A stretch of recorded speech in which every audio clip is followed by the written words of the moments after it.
Jap has decided to reveal details to the press. The alphabet murder is now famous. It is not a bad idea. The more people who know, the greater our chances of finding out something of interest. Poirot, I have a bad feeling.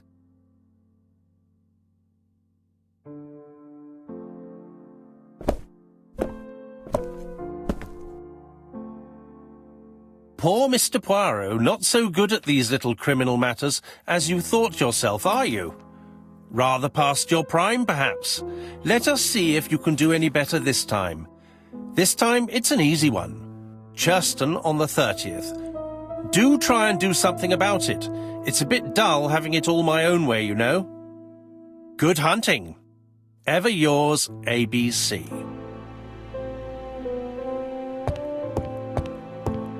Good hunting. Did you hear that, Poirot? The murderer seems to be taking it all as a game, a challenge. He will strike on 30th in Churston. We must warn Scotland Yard.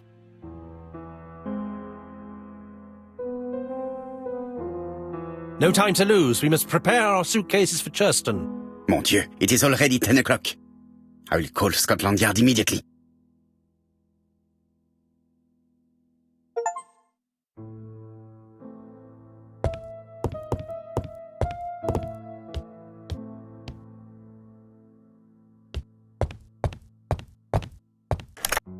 Hello, Jap.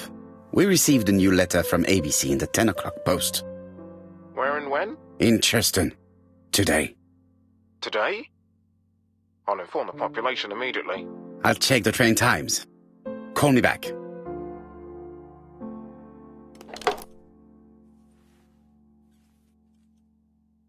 It is not a good time.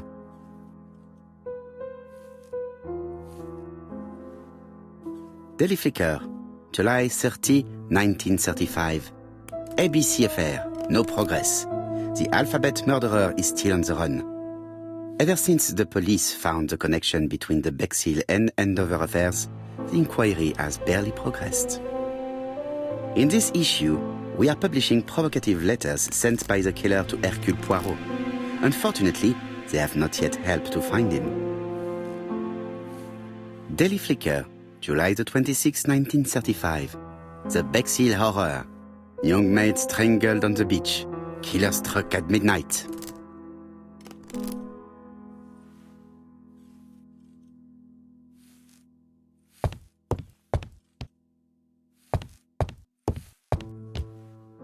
Hastings, what you are doing is an absolute disaster. That is no way to pack suitcases.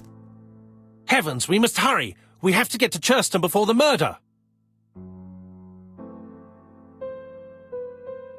You're right, Hastings. It is an emergency. At last, Poirot, you're being reasonable. Poirot, you were right. I've just consulted the ABC guide. There's no hurry. The next train doesn't leave till 11:45. You see, there is no need to hurry. We will not be in Churston until tomorrow morning. After the murder. But why has the murderer warned us so late? It's not what he usually does. Did he do it on purpose?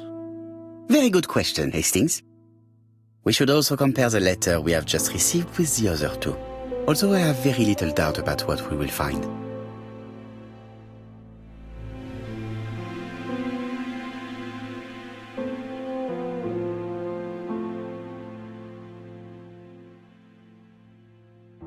Hastings' photo album. He is very proud of his bag.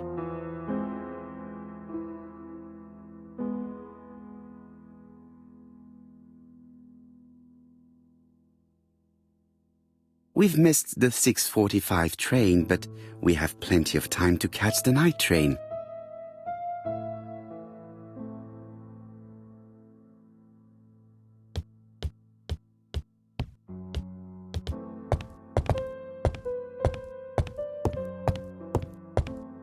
It is not a good time. It is not a good...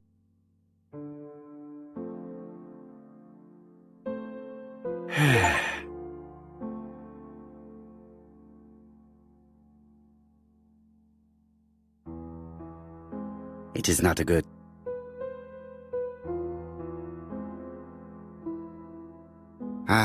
some cool hair.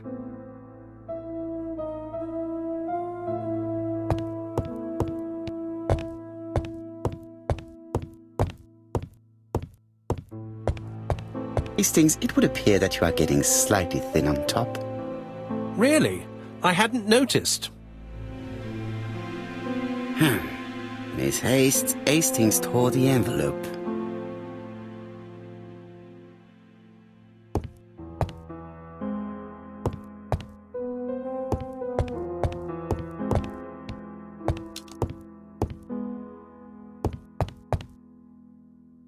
Right, let us compare this new letter with the second one. Let us examine this more closely. Certain characters in... Yes, this I is weird. Yes, the I characters in the two letters do indeed have the same defects. I have to find some other similar defects to... The W is not printed properly.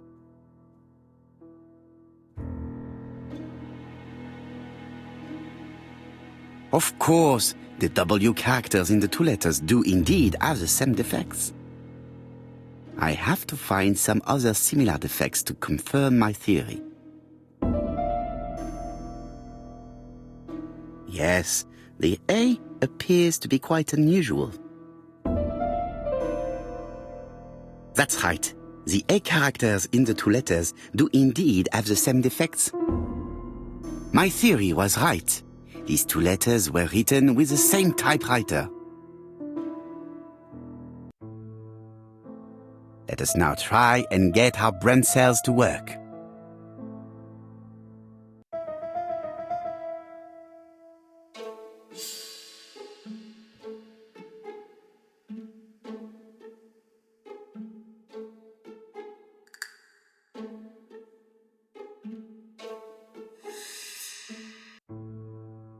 The letter should have arrived in time.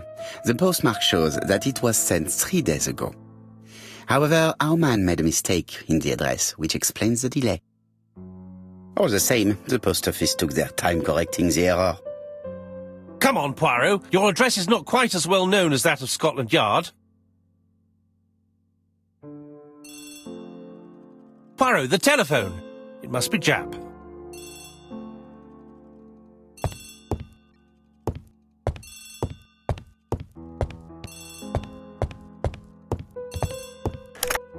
I have some news from Churchton.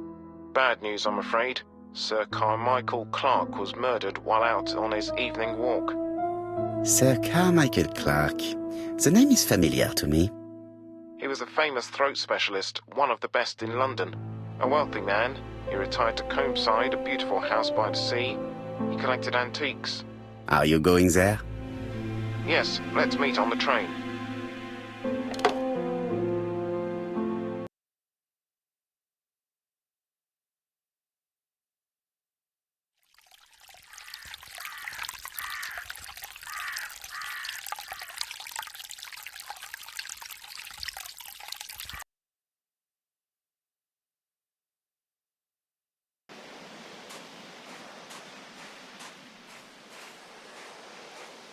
The victim is called Sir Carmichael Clark, one of the best throat specialists in London.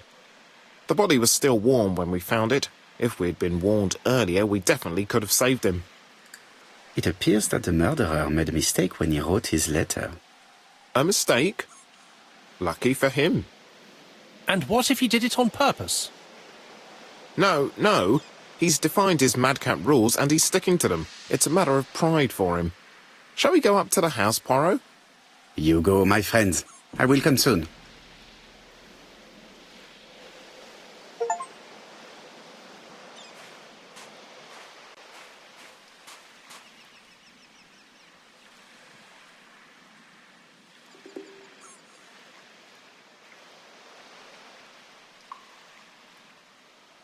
An ABC guide. The murderer's customary signature, covered in blood this time.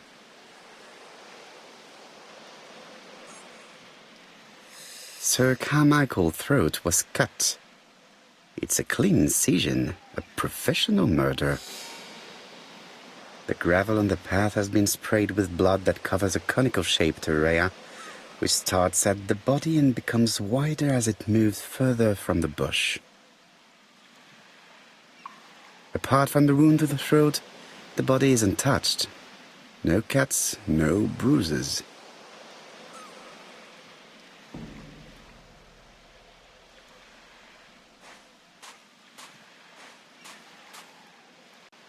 Jap has emptied the victim's pockets and has laid out their contents on this piece of wax cloth.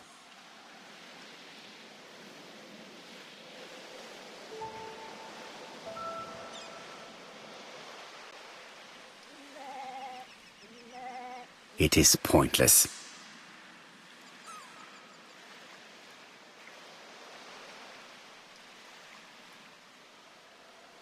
An oriental dragon.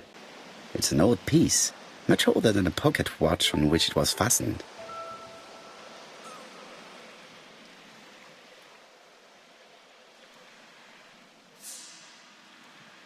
Nothing appears to be missing from this wallet.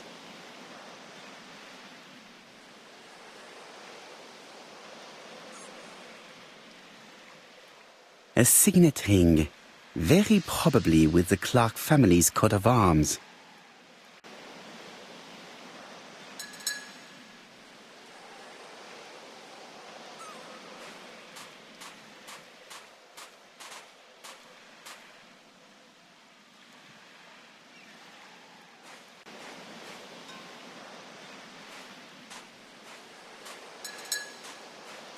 The body is just in front of a bush, one of the only bushes in the surrounding area.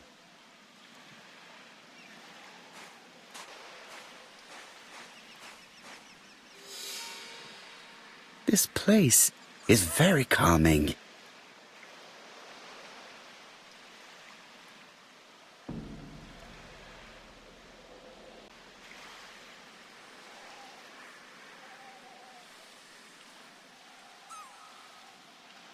The site is exceptional. It is easy to imagine that Sir Carmichael used to enjoy stopping here every evening.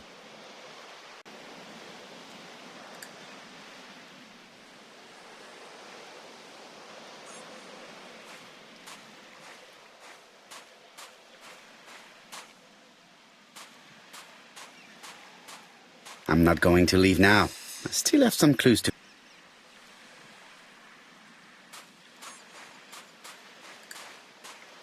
The body is...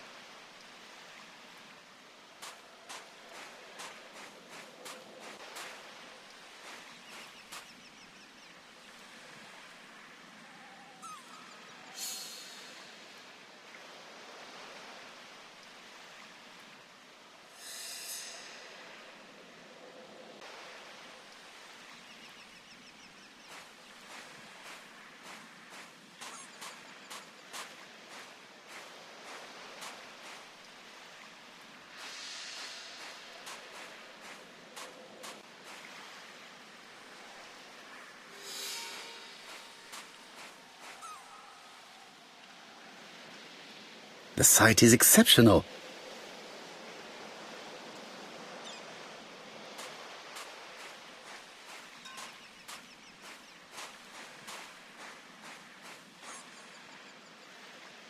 I'm not going...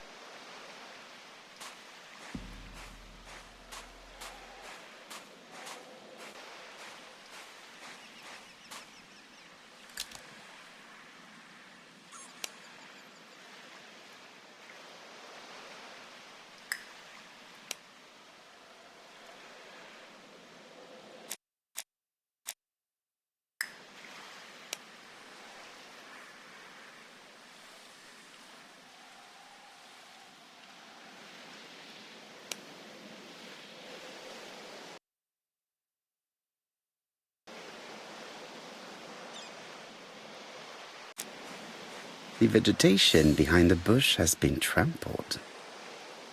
Let us now try and get our brain cells to work.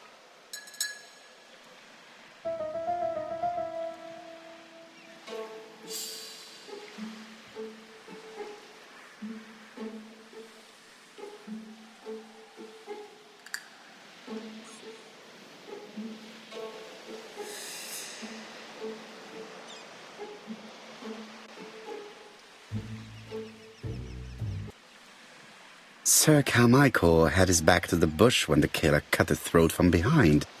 A fatal blow that sprayed blood over a range of more than 1 meter. Let us now try and get our brain cells to work.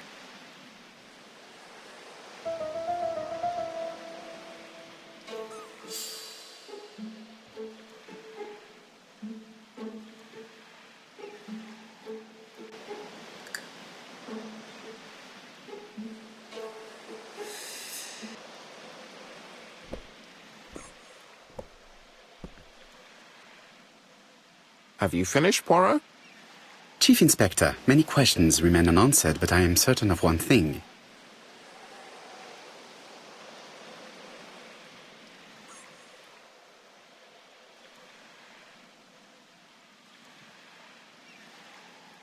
The killer is a daring opportunist. He met Sir Carmichael at nightfall on this deserted path and took advantage of the situation. Impossible. You forget the trampled grass behind the bush. Ah, c'est vrai. It proved that he was waiting for his victim. Quite right. He must have known Sir Carmichael's movements well to plan such an attack. The murderer struck with terrible savagery. Yes, blood flowed. It's the first time he's attacked a man. He armed himself accordingly. Have you spoken to the victim's family, Chief Inspector? I've spoken to the brother, Franklin Clark. I didn't get much out of him.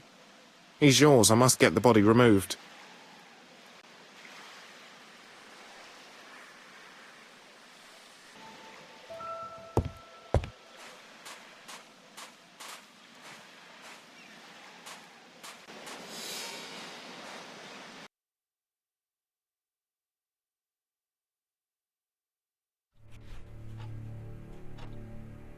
To be honest, this inspector seems rather obtuse. I'm counting on your friend Poirot to catch my brother's murderer. Ah, here he is now. Please, Mr. Poirot. Mr. Poirot, this is my brother's secretary, Miss Thora Gray. Pleased to meet you, Mr. Poirot. Would you like some tea? No, thank you, mademoiselle. I find it hard to digest.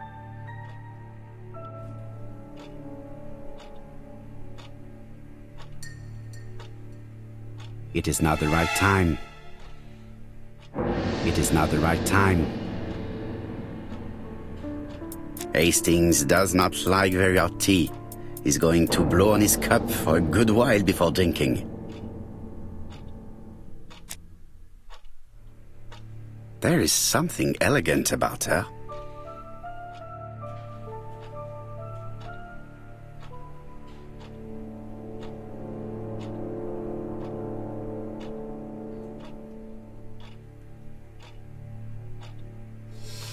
She has good taste, except perhaps in her choice of jewelry. Please excuse me, I have to take care of Lady Clark.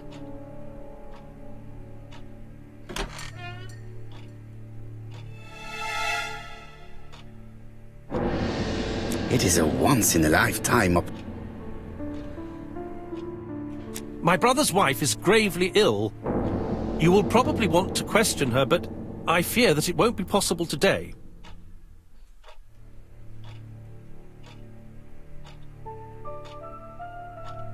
I insist, Mr. Clark. Please allow me to remind you that this is a murder inquiry. Unfortunately, she is much too ill. She doesn't even know her husband is dead. I'm very sorry, but I'm afraid it's out of the question. Of course, I understand. Someone set a trap for your brother. Who was familiar with his habits? Everybody knew he took his evening walk at 8:30, and that he always followed the same path.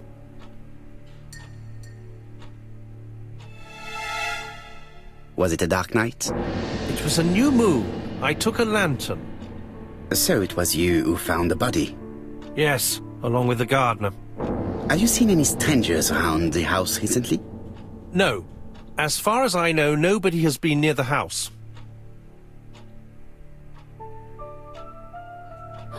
Miss Clark. Oh, Lady Clark must have fallen from her chair. I have to help Miss Gray get her up.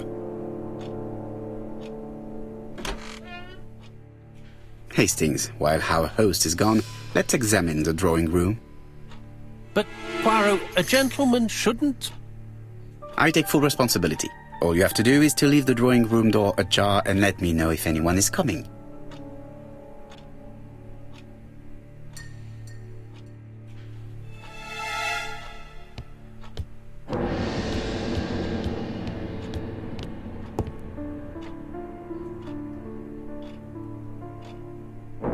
It is an emperor. His place at the center of the table is probably symbolic.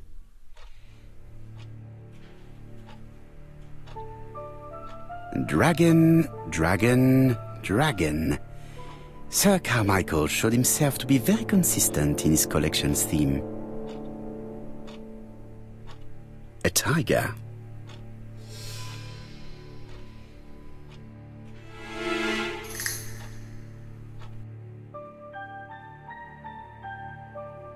Comside's private collection, purchases since 1920. The catalogue for Sir Carmichael Clark's collection.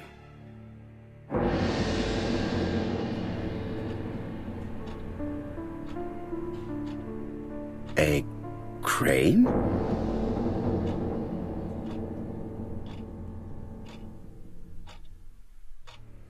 A dragon.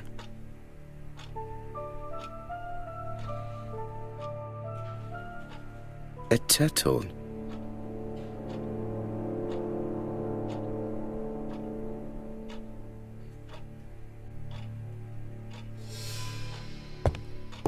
There are some very valuable objects here.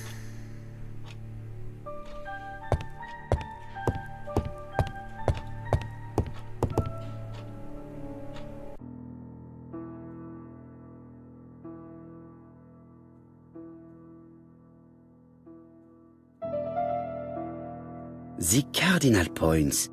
This book could maybe help me. Each cardinal point is associated with one animal and one color. In the middle sits the imperial dragon, and out of respect, all the others are turned towards him.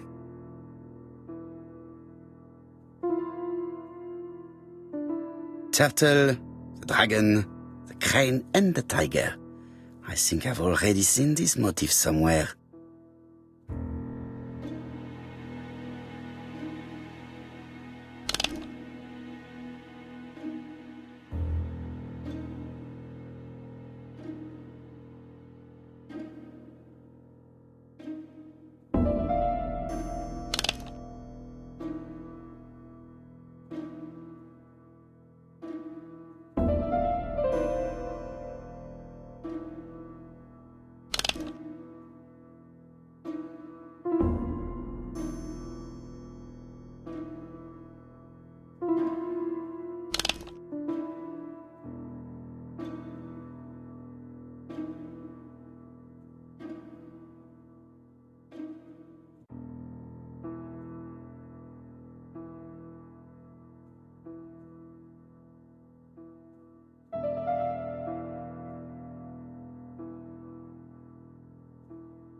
The position of each motif is correct, but they are not turned the same way as on the table.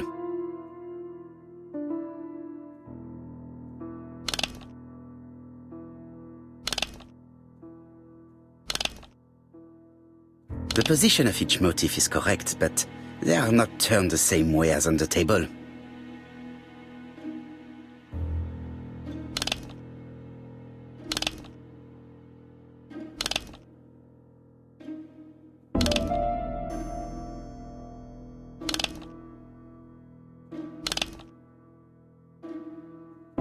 I think I heard a bang.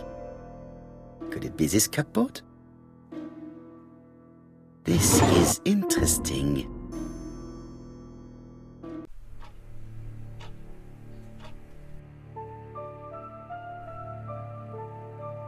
Ernest Logan, MD, Brighton Cancer Institute, 201 Dusk Road, Brighton, Sussex. To Sir Carmichael Clark, MD, Comside Churston, Devon. Brighton, 1935, January the 5th. As a man of science, I owe it to you to be completely frank. Lady Clark, your wife is suffering from a generalized terminal cancer. I confess I didn't suspect anything like that during the first exams. But with the test results I have received today, there is unfortunately no place for doubt.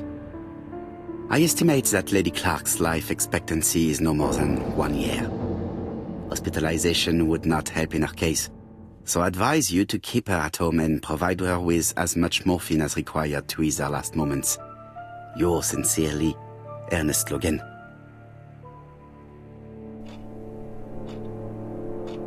These daggers are only ceremonial weapons. I do not think that a crime weapon is here.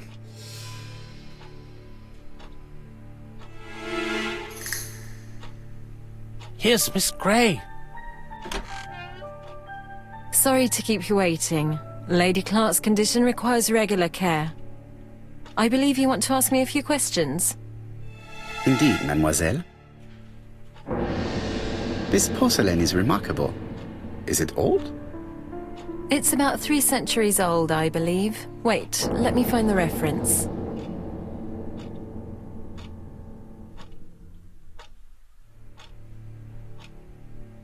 It is not the right time. She appears to be very flustered.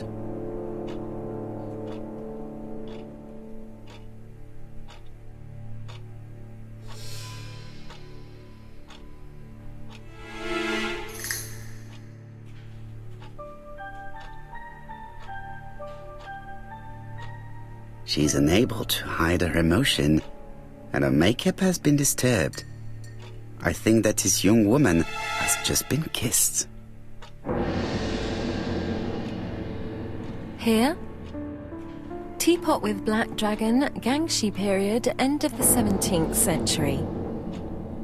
It is a rare piece with unusual colors. You have a good knowledge of art history. Acquired while working with Sir Carmichael. I used to help him manage his collection and choose his new acquisitions.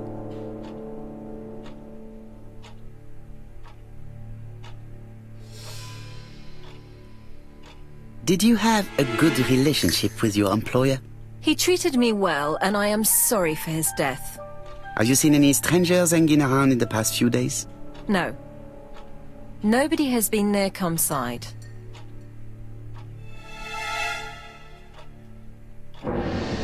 What were you doing yesterday evening at the time of the murder?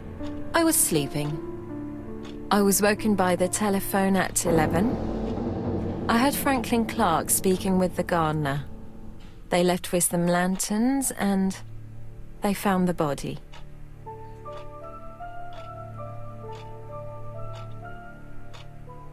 Am I right thinking that something is going on between you and Franklin?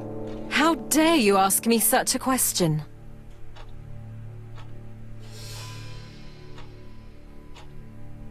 Mademoiselle, it is difficult to hide things from me. He kissed you earlier, did he not? My goodness, with Sir Carmichael's death, I was feeling so awful, so worried. I was unable to resist. I am not judging you, mademoiselle.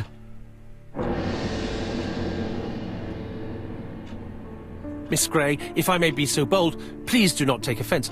My friend has rather unusual methods, but all he wants is to find the murderer. Yes, I understand. I must rest. Please excuse me. Earlier, you asked me to watch the living room door for you. I don't wish to be indiscreet, but sometimes a gentleman stumbles upon a secret without intending to. That is sometimes the case. And I saw Franklin Clark kissing Miss Grey at the foot of the stairs. Do you think this is a common occurrence? No, I saw emotion, intensity. I think it was their first kiss. Well done, mon ami. Well spotted. However, I don't think I completely understand this business. Why did Sir Carmichael not defend himself? He appeared to have been active and strong. The murderer did not give him a chance. Let us try and reconstruct the scene.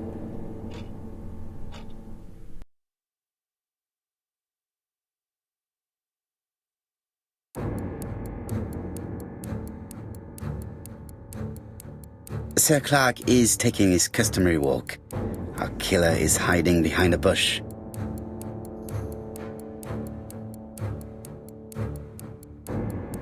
The old man walks quietly along the gravel path.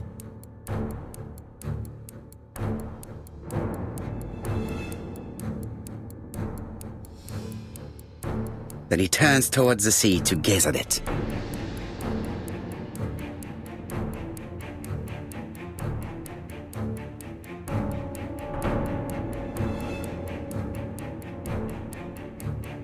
The killer leaves his hiding place on the left-hand side. He walks over the gravel on the path. The noise alerts Sir Clark, who turns around. No, Sir Clark was attacked by surprise. He could not see his assailant. Let us think again, mon cher.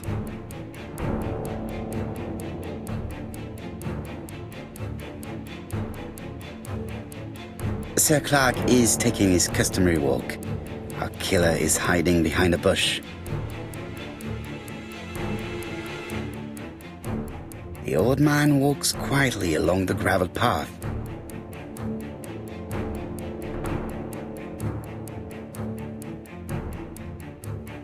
Then he turns towards the sea to gaze at it.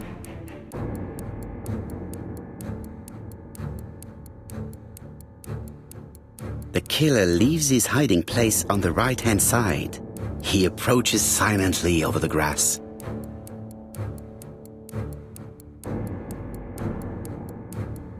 Then he throws himself on his prey and cuts the poor man's throat.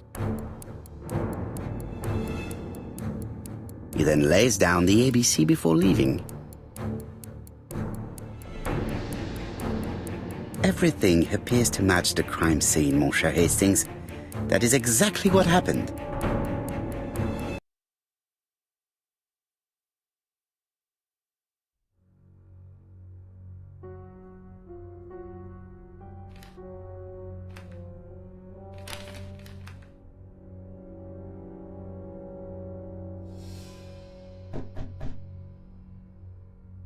Oh, just a minute. I'm getting dressed.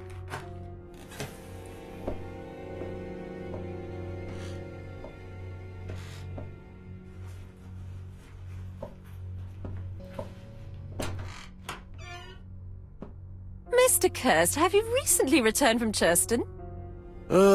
Yes, indeed I have. Have you seen the papers? And to think that you might have rubbed shoulders with the killer. Imagine that. Mr. Kirst, are you all right? You don't seem well. My apologies. My throat is burning and my head feels heavy. It's ever since the war, you know. Since my injury, my head has never been the same.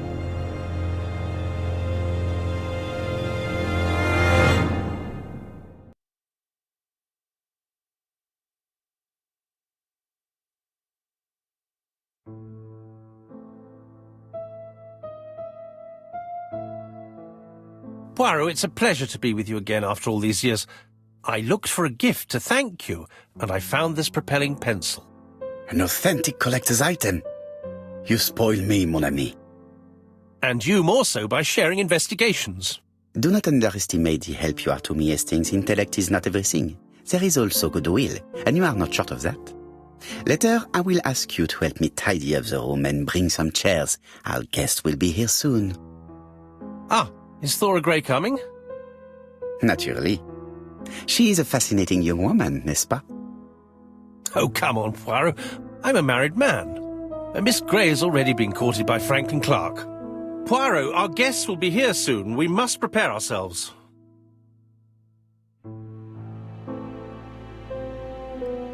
I should take advantage of the silence to examine them.